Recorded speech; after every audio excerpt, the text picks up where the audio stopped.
Ladies and gentlemen, please welcome CHCI Meta Public Policy Fellow, Citlali Ortiz.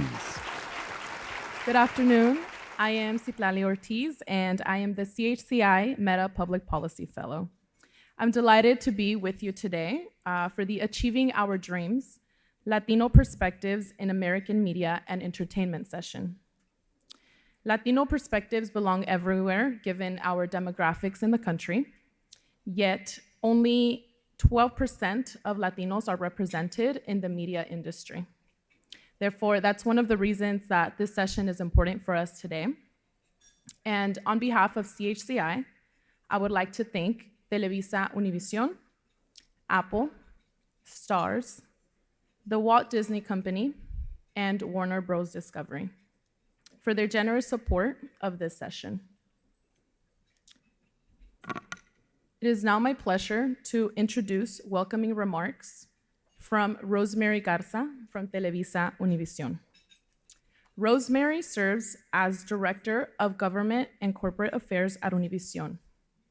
Prior to Univision, Rosemary was Associate Director of Government Affairs at Medtronic and worked with U.S. House Representatives Gene Green from Texas 29 and Charlie Gonzalez from Texas 20.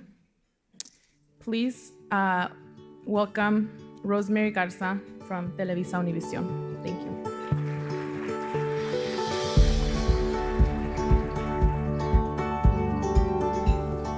Good afternoon. Can you guys see me?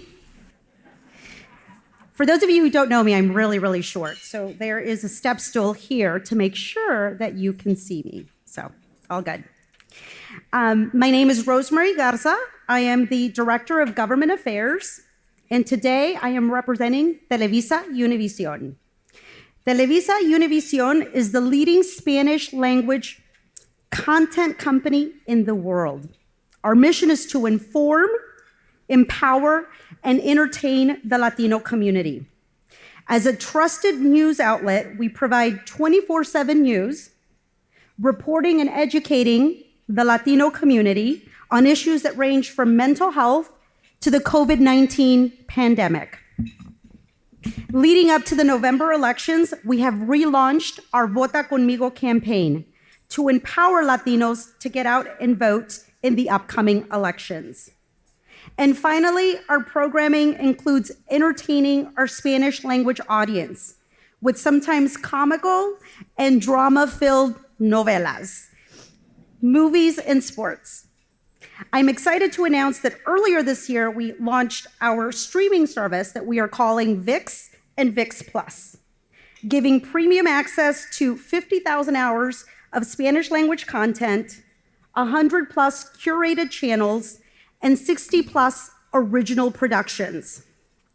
As a media tech company, I am proud to represent Televisa Univision and sponsor today's session entitled Achieving Our Dreams, Latino Perspectives in American Media and Entertainment, a topic that will examine how our industry is working to promote, uplift, and share positive stories of Latinos in our community. Today, you will hear from Latino pioneers in media and entertainment that are working to create positive change in our industry. I would also like to recognize former Chairman Joaquin Castro, who's not here, for elevating this issue in Congress and leading a 2020 congressional hearing examining the importance of diversity in media. The continued advocacy efforts on behalf of Congressman Castro and his colleagues in Congress has resulted in increased attention to this important issue. With that, I will turn it back to Citlali, who will announce today's lunch program. Thank you.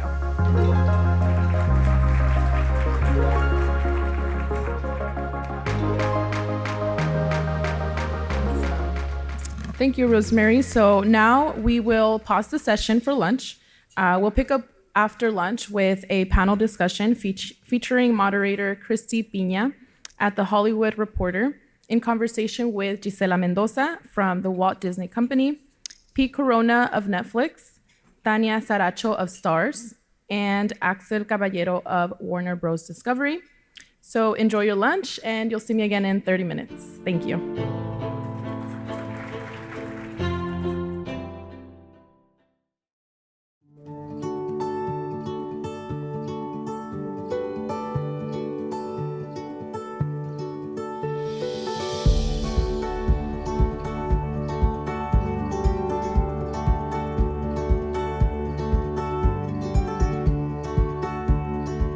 Welcome back, everyone. Welcome, welcome. We hope lunch was good. I would like to now introduce today's moderator for the session, Christy Piña. Christy is a multimedia journalist living in New York City. She covers the entertainment industry, women's issues, lifestyle, and human interest stories.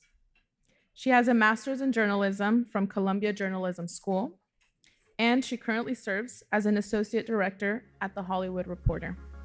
Please welcome Christy Piña.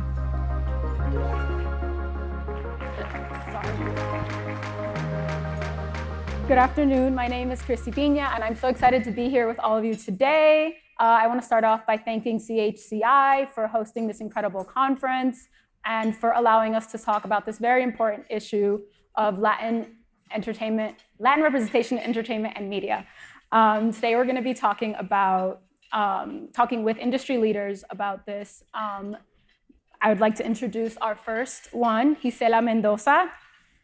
Gisela is the Vice President of Linear Ad Operations in Disney Advertising. A veteran of Disney, Gisela spent 17 years in the international market before joining the US team. Gisela currently serves as the executive sponsor for Latinos, Disney's employee resource group that furthers the culture of inclusion of Latin American employees within Disney. With that, I'd like to welcome our next panelist, Pete Corona.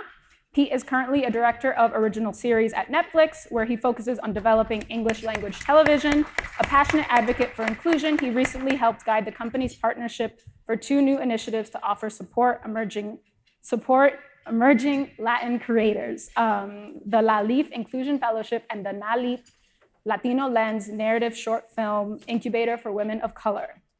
Our next panelist is Tania Saracho. Tania is a playwright and television writer who most recently served as creator, showrunner, and executive producer of critically acclaimed series Vida on Stars. She co-founded the Untitled Latinx project, as well as the Writers Access Support Staff Training Program, both of which help increase Latino representation in television, broadcast, cable, and streaming platforms by creating opportunities for Latin writers who wouldn't have those otherwise. And last but not least, our final panelist is Axel Caballero. Axel is the head of Warner Bros. Discovery's 150 and Cultural Innovations. Prior to this role, he was the director of corporate social responsibility at HBO and the executive director of the National Association of Latino Independent Producers, aka NALIP. Caballero is also the founder and executive producer of Cuéntame, Latino Lens, and Goodness Films. We are going to start now. Please feel free to tweet your comments about the session and include the hashtag CHCIHHM22. So Gisela, I'm going to start with you, and anyone else is welcome to chip in as well. What are the barriers or personal obstacles you have had to face, and how have you overcome them? First of all, thank you. Hi, everyone. Thank you for having me. And this is a very interesting question in reality, because as a Latina, and I'm born and raised in Ecuador, I kind of give you a little bit of perspective of me, so you understand what I'm going to say. I came to the United States 22 years ago. And I got my bachelor in Ecuador. So one of the main barriers for me was myself. And I know it sounds kind of a little bit insane, but yeah, that's exactly what happened. I had an insecurity, a really big insecurity of my Latin strong asset. Yes. So every time, and it's funny that I'm here now talking to you guys. So at the beginning, I started working in Disney 20 years ago. And every time that I was in a meeting, in my mind, the only story that I had is like when I was talking, everyone was really kind of making fun of my accent or paying attention to my accent instead of really paying attention to the value, the knowledge, and the experience that I could bring at that point in the room. And that was not really true. Like, that was me. My mind, my brain, and the negative story that I decided to create for me. And I'm very thankful because in the Walt Disney Company 20 years ago, I did have amazing leaders that really saw the potential, leaders that really identified that I was facing that big challenge for me. And they gave me the opportunity to participate in several mentorship programs, leadership programs, and I get to understand that differences are okay, that we all are different in certain ways. And instead of fighting those, we need to embrace them and really be the best version of you. And with that help, I think that I changed my story. And for that reason, I really are in the position that I'm today. And as a leader today, my main focus, or one of the main priorities, is to help my team. Like, I know that the younger generations are having a lot of challenges similar like this. In my case, was my accent. I don't know where in those cases are.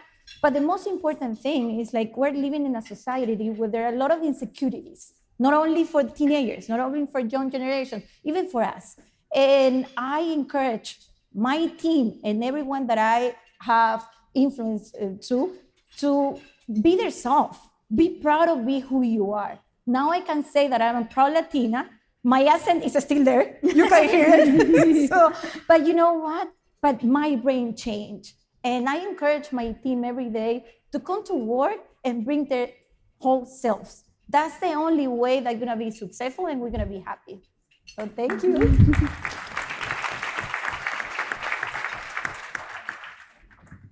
Can you repeat the question? Yeah. Oh, I took so long. I'm sorry.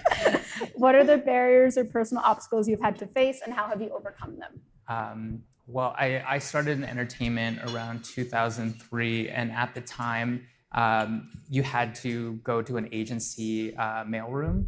So those mailrooms were mainly comprised of people who went to Ivy League schools, and I didn't go to an Ivy League school, so I had somewhat of a circuitous way to get into it. But eventually I started working at CAA, which was one of the top talent agencies at the time.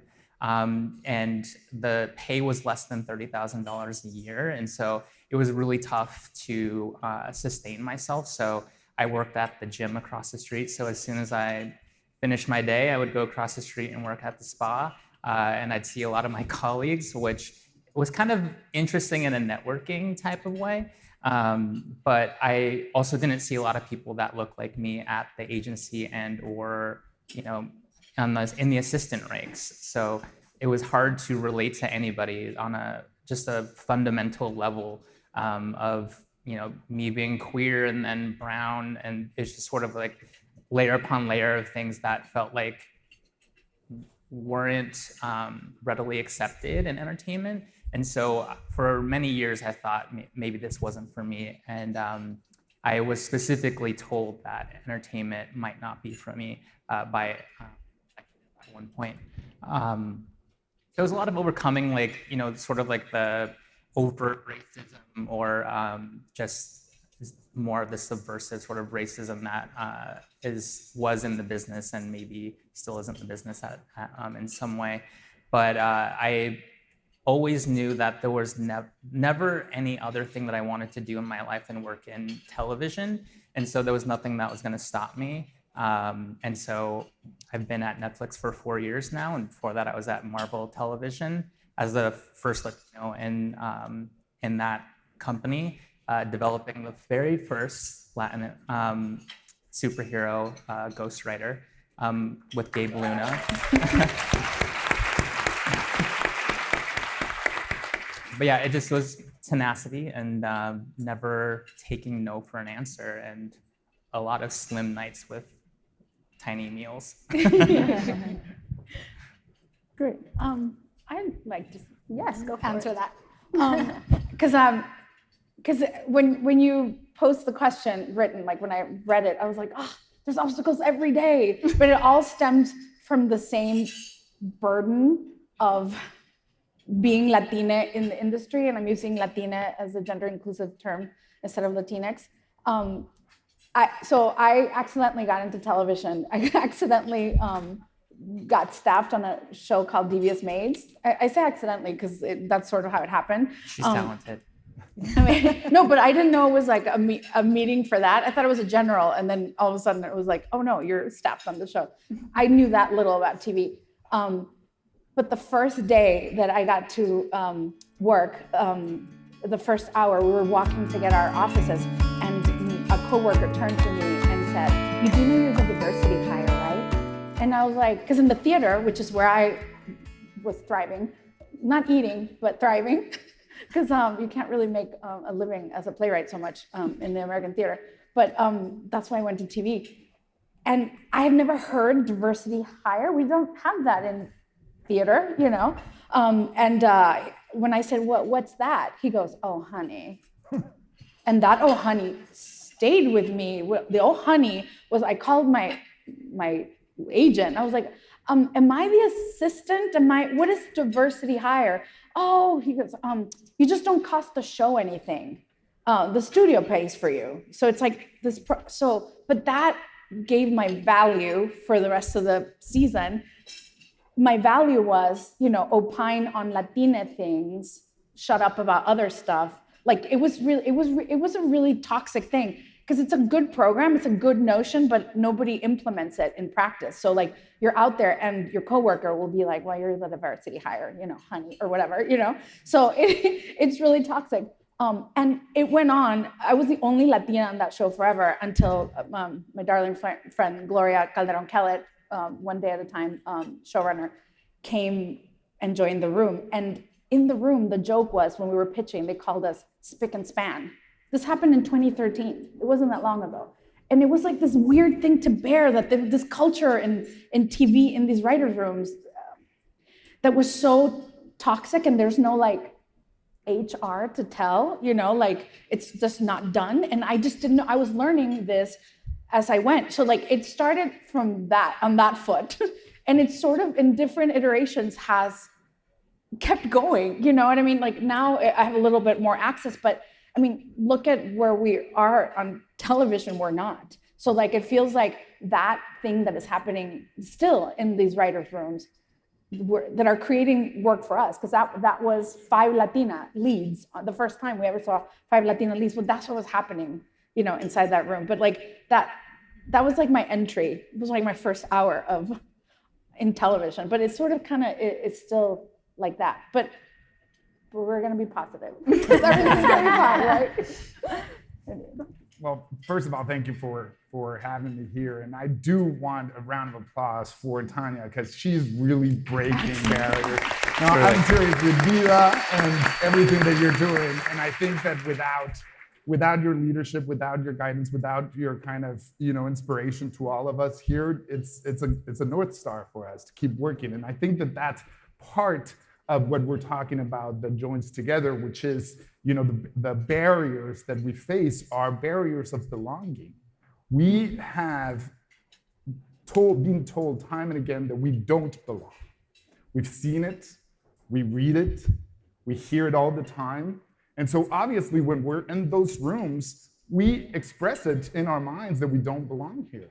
And so that's a personal barrier that I had for the longest time. I felt that I did not belong in the room. I felt that I did not belong at the company. I felt that I did not belong at the organization. I felt that I did not belong with a group of people that were doing very similar stuff that I was doing.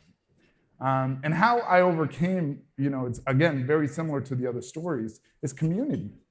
Is the ability for us to show for each other, to be there for each other, to support each other, to be part of the organizations, to support those organizations, to be here, to understand that there are other people facing the same challenges, and we experiment those challenges, we experience those challenges. And of course, seeing success from Pete and Gisela, my sister's name is Gisela, so we're basically siblings. And then of course, Tanya, it motivates us, and it shows that we can do it, and that we can overcome that barrier. And as creatives, I don't know how many creatives are here, but I turned that experience into a play called Fade that just got launched last week in Audible, so you can listen to it right now. But you know, you make lemonade, right? Too, like you try to express yourself, and like it's been a lot of material. A lot of our material is about like our value to, well, really, because Hollywood is a version of America, you know. So you know, I sort of analyzing that through work. It feels like, you know, through what we do, we can analyze our place and our value in that regard. And just to give you one more piece of prop, like the show that she created a tree of writers are all now senior writers and running rooms and the ones that we go to now. And I just don't want to underscore how much you mean to the community and how much you've already done by just being you.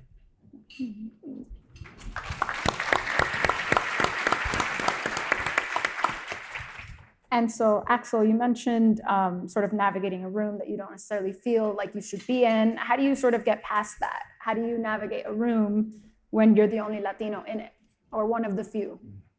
Well, I promise there's more of us. I do. You know, we just have to be more visible. I think there's two aspects of that question. You know, the first aspect of it, which was what everyone was mentioning, is how do we transfer our barrier and our overcoming of that barrier to the work that we do, which I don't want to get ahead of the conversation, but it's certainly something very, very important because it emanates from this desire to change things and to impact things wherever we are. So that's the first thing, from a conscious understanding that if I am the only Latino, that there is a responsibility for me to be in that room. And there is a responsibility that I have for the communities that I'm working with and for my colleagues and for, you know, the folks that are on my team and for the artists that we support in 150. We have a responsibility for them. But more importantly, and more on the kind of exciting aspect of it, is that we are the only Latino in the room. Our view is valuable. Our view is unique. Our view is powerful, and we should definitely put a tax on that. And I think that it's important that we realize that if we were invited to that room, to that conversation, we own a seat on the table. And we need to take advantage of that seat that we have at the table. And sometimes, and I say this because according to the experience that I just shared with you guys, I didn't own that seat at the beginning. And that was my bad. It was not their fault. It was not the fault of the other people that were part of that room. It was my fault. So if you are invited to a conversation, if you are invited to a meeting, and you are confident enough of the value that you're bringing to that meeting, make sure that you own that seat and you have a word on that table and in that conversation. I completely agree. And also what's so important about being there is scooting over and making room for another seat and holding the door open for other people. And then, you know, owning your voice, right? So that's super important. And then I had a thought, but I just forgot it. So move on. So you mentioned holding the door open. How can we continue to do that for other Latin industry people? I'll jump in. I'd say mentorship is probably one of the most important things. That was one of the obstacles that I faced. I just didn't have any mentors. And so it was a lot of grabbing around in the dark, trying to find my way through entertainment. And so I hope that that doesn't have to happen for younger executives anymore, and or creatives. And I think it is a community, right? And it doesn't matter what company we're at, whether Axel's at Discovery and I'm at Netflix, like we should share information and help each other out because we're all gonna rise together, and there is enough room at that table. And so I just want to hammer home like mentorship and people reaching out. And I always make time no matter what, whether it's 15 minutes or 30 minutes of coffee at my office because I don't have a lot of time. But yeah, I think that's highly important. And fellowship, being an hermandad, you know, and the little bit you know, teach it, and that's how you can pay it forward. Ever since I was in the theater, I would start little semilleros or little groups that sort of, the aim was basically just to be in fellowship and be like, are we all okay?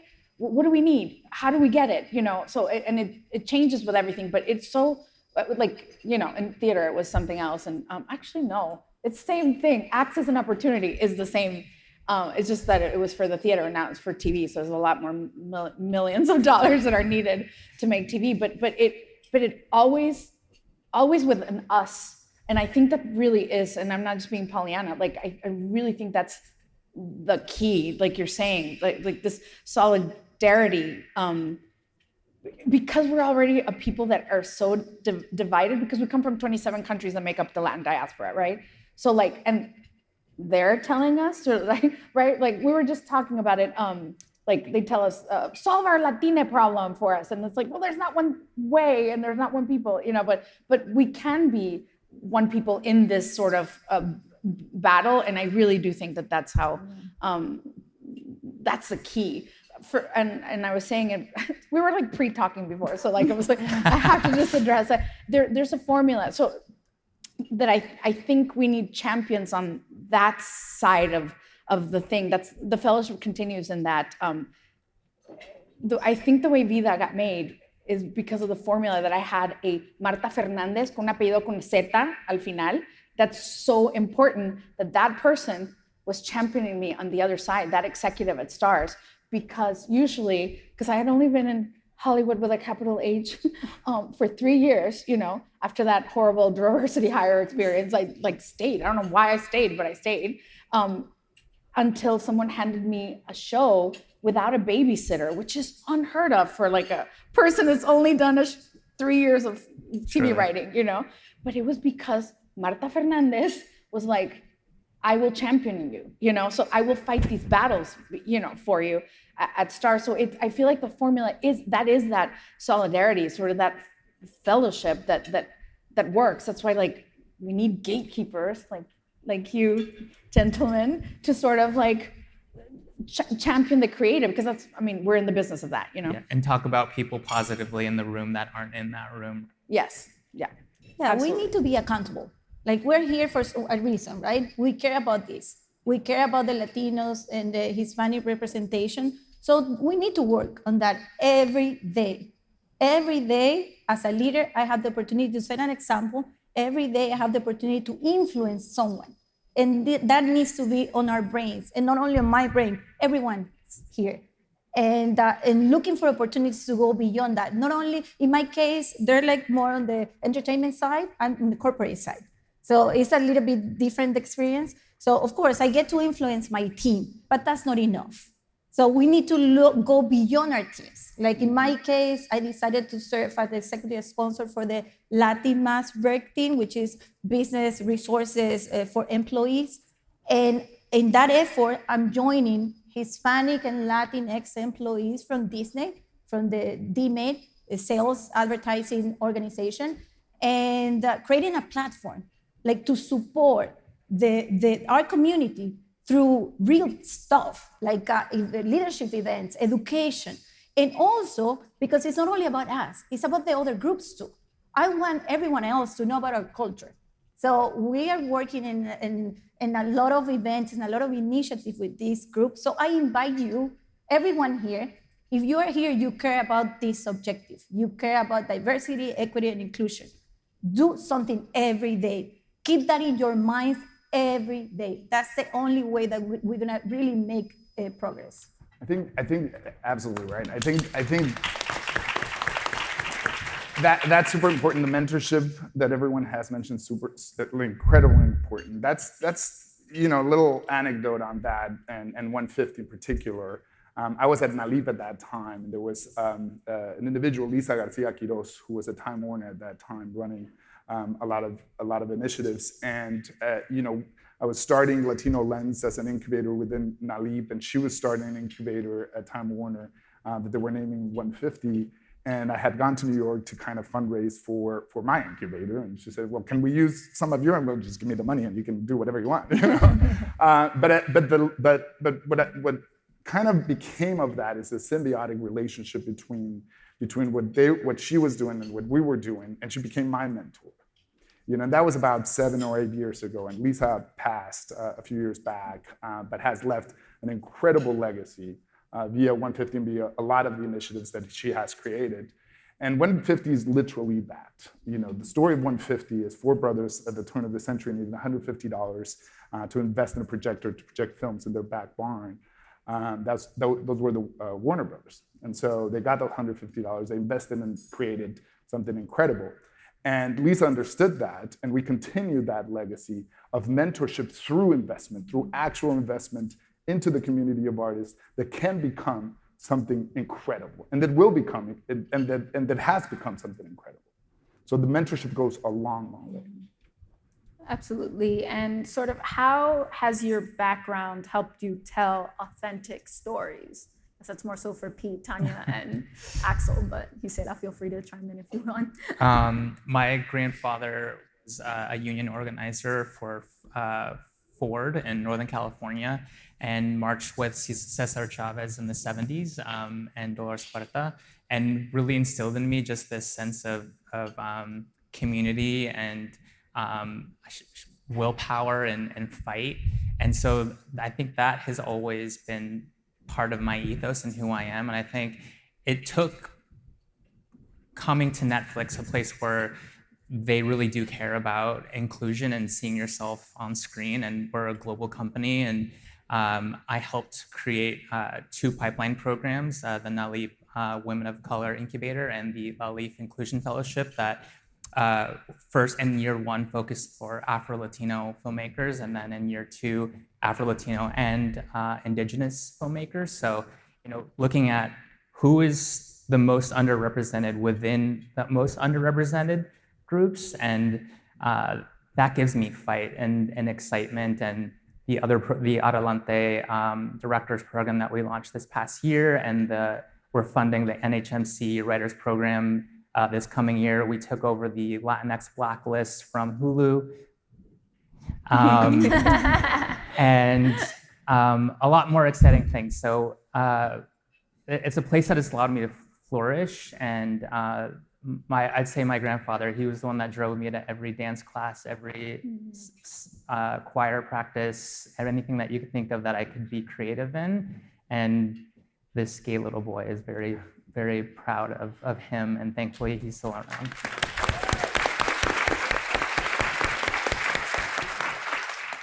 I still have to read my scripts for that blacklist. A group I started called Untitled Latinx Project. It's basically most of the Latina showrunners in Hollywood, because we need that sisterhood. Anyway, we're participating in that. So we're one of the organizations choosing those scripts to give to him to be like, well, here you go, Netflix. Commission this. No pressure. No pressure. I am, queer, an immigrant. I'm not a citizen. I don't know why I always come to Washington and get really scared, carrying my green card, and I don't know why. I just get so nervous. Because it's Washington. But so that is just the prism which I look at things. And somebody asked me, I was like, don't you feel limited? And just, identifying as a Latina writer? I'm like, no, we contain multitudes. We just haven't been allowed to tell all our stories. I mean, like I said, there's so many countries we belong to within those countries, and then even here our experiences, we haven't seen them, so all the stuff I'm developing with my production company, Ojalá Productions, is sort of that, if it's a historical narrative, it's like we were there, we just weren't counted, but we've been there, we've been here before this was here, so a lot of the stuff that we want to now, will Hollywood buy it and produce it? I don't know. Maybe we'll be here next year and see. Nothing happened.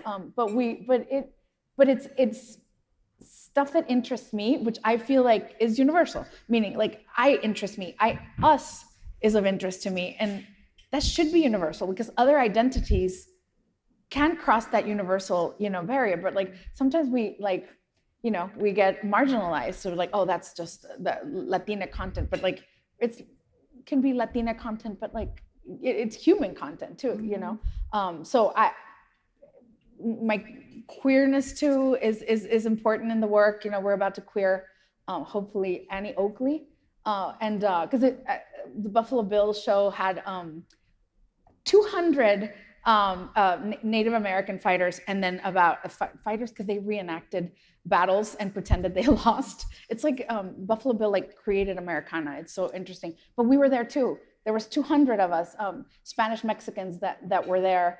But that story never gets told, you know. And then let's queer it up because we were also there. The queers were there, not counted. So that kind of thing interests me. I just want more vidas. I thought after Vida happened, more vidas would happen, like more queer brown narratives, but it just hasn't fully, you know, I don't know how that happens. Yeah. It's just like, yet.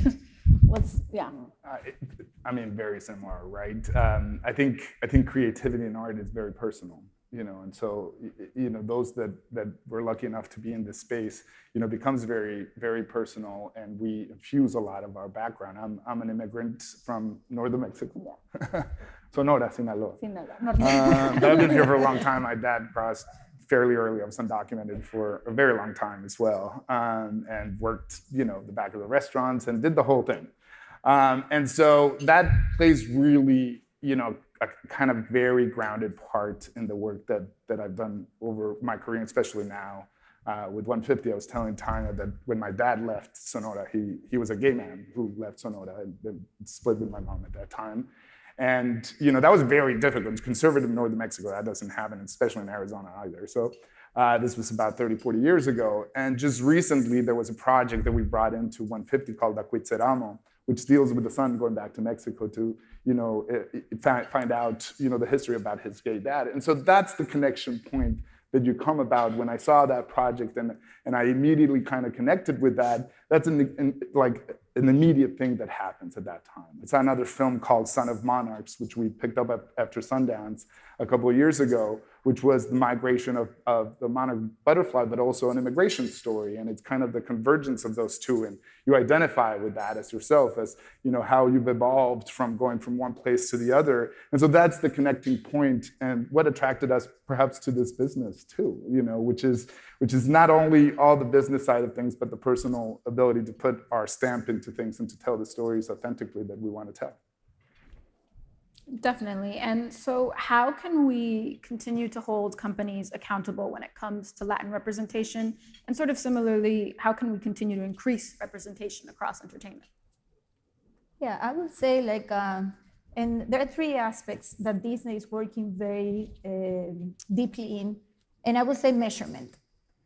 We do have, I mentioned to you guys, I'm like the executive sponsor for the Latinas, so we keep our company accountable for the progress on the participation of Hispanic and Latinx people. And the amazing thing that they're doing that I love that they're doing is like, they're not only measuring the participation in the workforce in general. They're really taking the time to analyze the participation of the Latinx and Hispanic employees in front of the camera and behind the camera. So we do have a lot of information about how they have increased directors, and how they have increased writers, and of course, people in the talents as well, right? By the way, we have been doing a lot of good progress on that. The second part, I would say, like inclusive standards. Disney is a really big, strong company, and it's important that we set the example. So in 2020, we created a media guide. This media guide, the intent was to increase the diversity and the access of the Latinos and the Hispanic population in the media entertainment. And the last part, I would say, transparency. It's very important that we get to know everything that we're doing, right? So there is a site, a digital hub that was created internally for Disney, but everyone can access, that is Reimagine Tomorrow. This is an initiative that is forcing and amplifying all the underrepresented voice, and also is a way to champion the importance of this representation in the media and in the entertainment market. So I love that we're working on these three specific points, because that internally also helped me to motivate and influence the groups that I'm working with, showing the support that the company is giving to communities.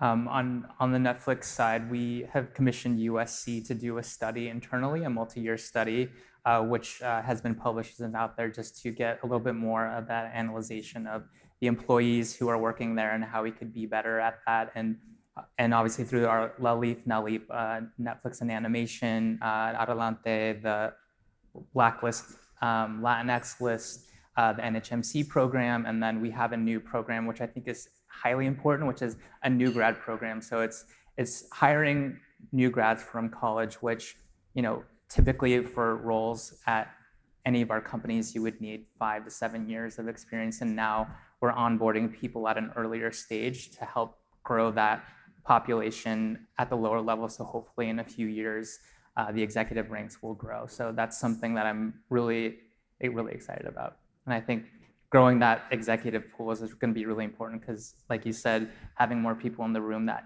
can speak to the experience and know we just have a common language when you walk through the door, and you don't have to explain who you are or why you're bringing this project or justifying why this project should be out in the world, right? Yeah, you don't have to be ambassador to the world as well as the, you know, pitching the project. That's right. Yeah, sometimes you have to, rationalize and justify the world, which is really, can be toxic to be like, this is why we're worth it, you know? I'm not a good one to answer this because we were talking behind the scenes and I was like, I feel like a beggar being like, please let me tell my story or let us tell the stories. And and like my access has a ceiling, you know?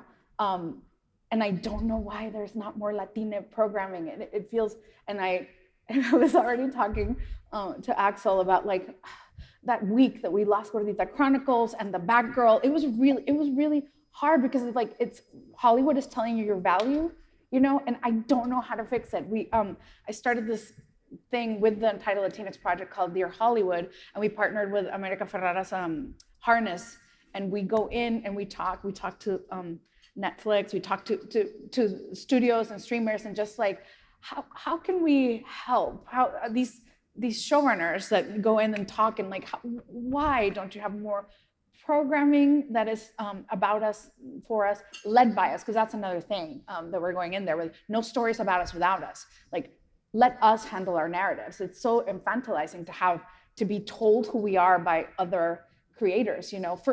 But for the history of Hollywood, we've been told. But that's how the stereotypes have gotten, you know.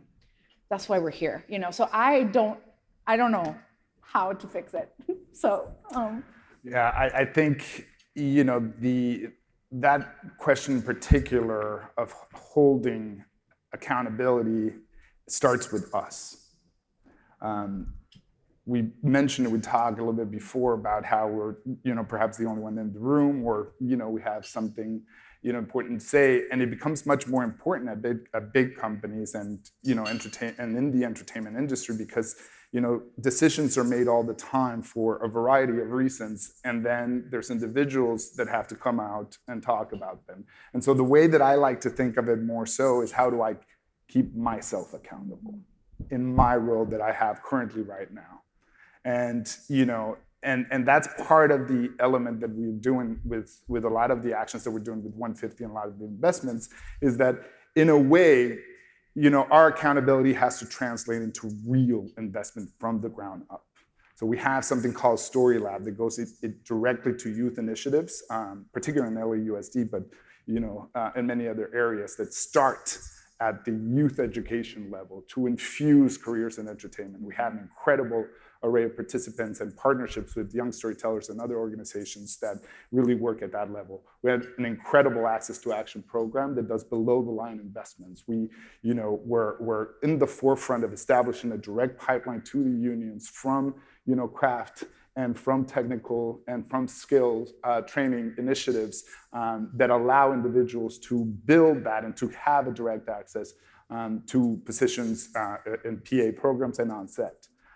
We have obviously Access, Warner Brothers Discovery Access, which has been a phenomenal program that covers all above the line, you know, aspects, whether it's animation, whether it's directing, whether it's writing, you know, you name it. They have done an incredible job. Yvette Urbina somewhere here. So if you know, manage there she is over here. She's doing fantastic with Access.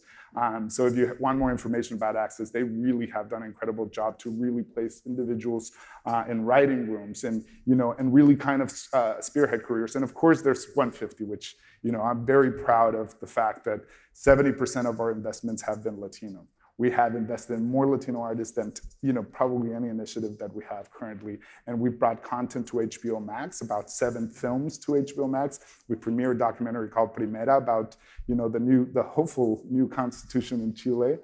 We had another documentary, A la Calle. We had Son of Monarchs. We had Please Hold from Katie Davila, who was nominated for an Academy Award for Best Short Film last year. That 150 brought to HBO Max. So there are investments, and together all these investments is an important element of opening those opportunities and making sure that we keep ourselves accountable when we're making these important kind of decisions that are happening that impact all of our lives and this industry in particular. Great, yeah, so we're gonna start moving into our Q&A. There are mics on either side of the room. If you have any questions for our panelists, feel free to go up to them and someone will help you ask your questions. While people are doing that quickly, what science and data shows that negative images of Latinos lead to negative perceptions in our community, internally and externally. How can we sort of break these tropes? So I want to mention something like Disney is working in a new media guide. We founded completely the new media guide. We're working with the National Hispanic Media Coalition organization. This media guide is gonna include all the stereotypes that you should avoid. It's gonna include key terms that are good and all the best practices around storytelling. This is gonna be published at the end of this year. So I do believe that this is gonna be a starting point of guiding the industry and what's the right way to go.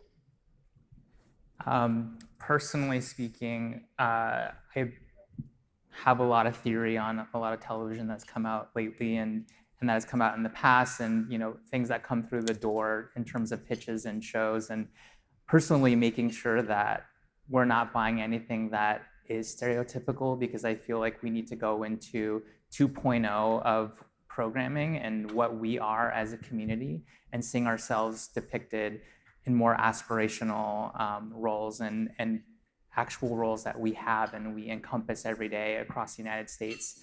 I have a slate of programming that I'm proud of. I'm working with Academy Award-winning Charisse Castro-Smith on a twisty thriller that happens to have 2 Latinas at the lead. I'm adapting an Isabel Allende book with a greener writer, but like Martha, believe in him and believe in his career and wanting to foster that. It's up to us, right? And unfortunately, we have more than one jobs, and that's one of them, is to be security guard and arbiter and educator, and making sure that whatever hopefully comes through the door, that we have eyes on it, and we don't always have the decision to green light something, but at least for me, I can be a bulldog and making sure that we don't have programming that depicts our community in a negative way. Because you have good taste and you're one to complicate us, but those gatekeepers are still out there wanting that cartel narrative, wanting that immigrant trauma porn. They're out there because they're asking me for it. And that's the part. How do we get them interested in a complicated versions of us? That's because I mean, you're special because you're there and then you're guarding us, but not everybody that buys content has a Pete, so and that's real. It's like getting the dominant culture to want to see us in complicated ways. I don't know what the fix for that is. I mean, we just keep doing it, but they're still asking us for those narratives because that's what they're comfortable with. A lot of the executives are like they want to see us that way, and it's breaking. Like, you kind of have to be undeniable with a story, but that's also but we're coming back to education, right? Like, I don't know. I just want because we talked a lot about these access programs, these outreach programs. We're not; those have not equaled or to shows or movies. I mean, look at the numbers. It's dire out there. I mean, I'm sorry to be like the bearer of bad, Yeah, but it's not what cute. I mean but, is like we need it's more, a lot of training, but no, it's more executive that are like Hispanic, that are Latin, that are more peers. writers, more executive directors, There's more executive writers, yeah. producers, like so they make the decisions. And that's what is missing on your side, right? Like people that are making the right decisions, really thinking and the on dominant our culture communities. to be interested in us, because we can't just put everything on Pete. The dominant culture has to care about that we're almost 20% of this country. Like, when are they going to care? It's never happened in the 120-year history, because look what happens. Like, we get one thing and we all rally around it, and then it goes away. And then we get the next thing. But we are 19% of this country. We should be 19% of the shows. I'm sorry, I'm so myopic about TV. But, or film. Film is even, not international stuff. I'm talking here about our experiences, our experiences about, hybrid Latinas here. It's just something about them being interested, and I don't know how to make that happen. We have to game the system a bit, right? Yeah. Like, because we have so much to make up for, or so like the delta is like so great that we have to build this like bridge very quickly. And so it is creating and greenlighting these shows that take us out of the traditional East Los Angeles border narrative, trauma porn, things that have potential to cross over, because that's how more people are gonna watch it, right? So then we can go back to like the smaller slice of life, beautiful narratives that do belong on any service. But I think we need to get a little bit more broader with our reach and some of the shows that we're making. And I feel like that's how we're going to penetrate. Just a quick thing, because I think that's absolutely important. It's really interesting because, and we need more of Tanya. And this is what I mean, is that we opened up submissions for 150 to a lot of individuals. And in our collective mind, we've already established a narrative of what the characters are going to be. It starts at the page. And when we received this whole number of submissions, we realized that it was time and again, our own artists were telling very similar stories. Because collectively we've created that. It's not our artist, issue. It's just that's what the sort of mandate of sorts have been. But individuals like Tanya and Gloria and other folks that are changing the dynamics and the landscapes, change a little bit of that dynamic. And so we launched an initiative called New Narratives with New Filmmakers LA precisely for that. So, the ability to bring about projects, but you can't touch on this trope and this trope and this trope, and bring something else and see how together we can do it. And I think that's more of what we need, so that we continue kind of moving the pendulum into the direction where systematically we're telling a different story. Definitely. So we're going to start the Q&A over here. If you can direct your question to one panelist so we can speed it up. Sure. Yeah, absolutely. I do want to just start and say thank you so much for the passion and just the deep desire to want to drive change in a really important space. Visibility matters in so many ways. And when it comes to the industry that you're all in, all of us have some touch with that, right? Ultimately, whether it's watching shows or engaging in or wanting to get involved. So I do just want to say thank you for the work that y'all are all doing in your different groups. My question is for Pete, actually.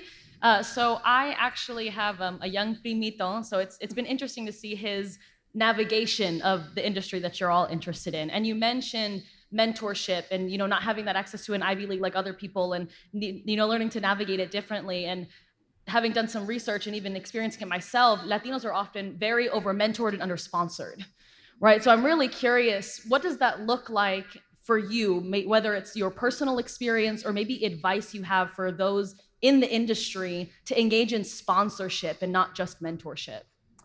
That's a good question.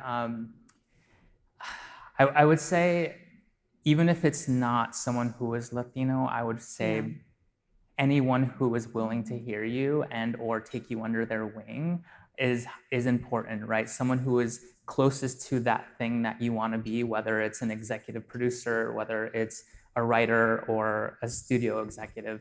Finding someone that's willing to hear you and then folding them into your life and making sure that like you do email them on a bi-weekly basis, and don't let the ball fall, because I've found even with people that I've mentored, I've said, hey, how's it going? Like, I'm following up, and the follow-up is so important. And I know that I was so tenacious in being like, hey, can we meet up for lunch? If not, like, I will come to you, like, I can bring you coffee. And, you know, I think that just like having a little bit of that, that spark and passion goes so far.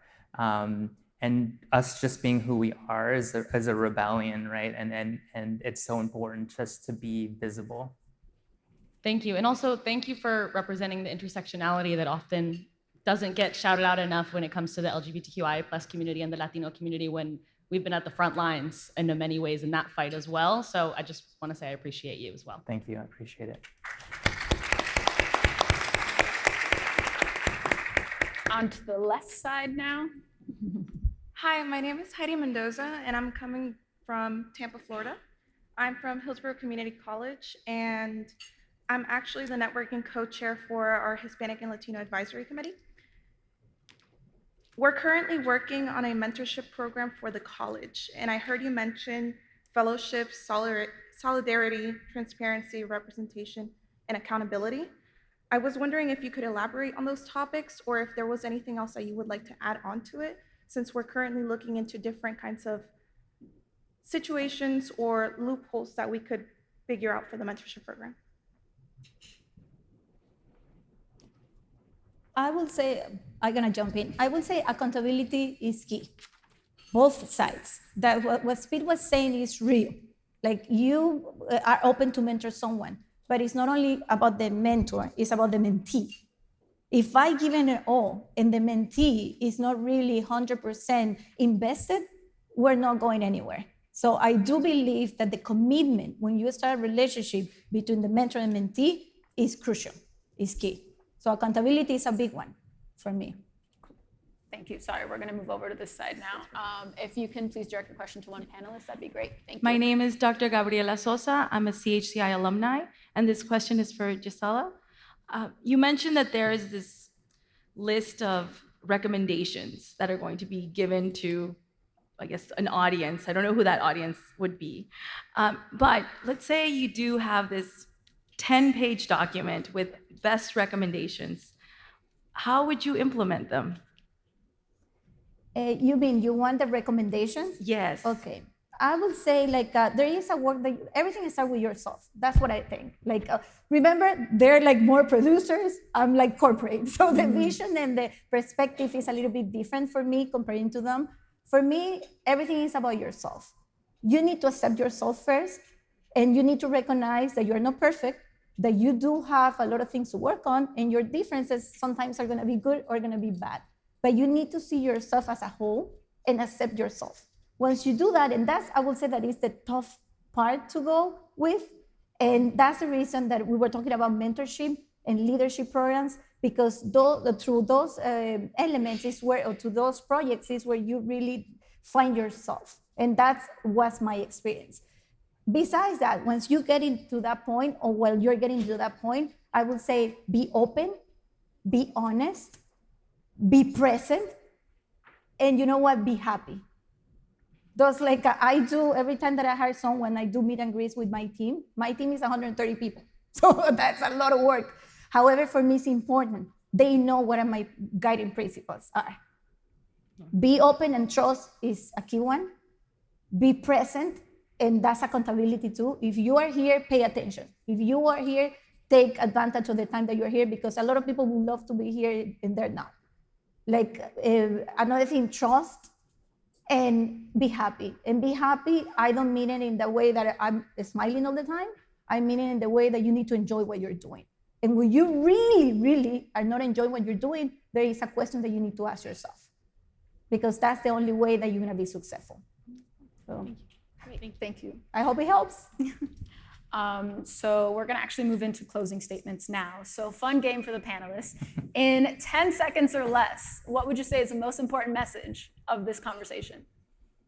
Go. Gisela, if you want, you can say. Oh, I would say accountability. All right. Yeah. Our experiences are the most valuable thing that we have, and not everybody has it. Treat it accordingly and know that that's what's going to push you forward and push our community forward. fellowship, solidarity, hold each other up, hold each other accountable, but also hold each other up, champion each other, even when you're not in the same room. Always be pushing not just you, but you as a group forward. Solidarity and value. Solidarity because I think we're all in awe of the work that is done by our fellow colleagues and individuals and artists at any given point. But value, more importantly, because as we talk about being the only Latino in the room, it shouldn't be. We need more. We need more Latina in every single room. But in the meantime, we add that value. We're valuable in that room, and we have to express that value. And the way that we do it is by being able to support others, to bring others, and then collectively raise that voice at every room that we're at. Great. Thank you again to Gisela, Pete, Tanya, and Axel for your great insight. That's it for our conversation. Next up is a 30-minute networking break, followed by concurrent breakout sessions from 2:30 to 3:30. So thank you all very much. Thank you.